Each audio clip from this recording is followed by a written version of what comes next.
ఇప్పుడు మనం పాప వినాశనానికి అయితే వచ్చేసామండి ఫ్రెండ్స్.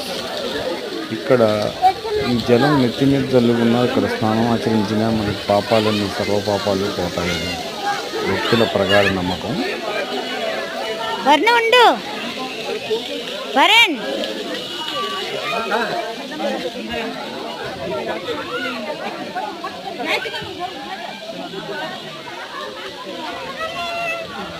అక్కడ ఉంటే అయ్యి అక్కడే ఉంటాయి పిల్లలు.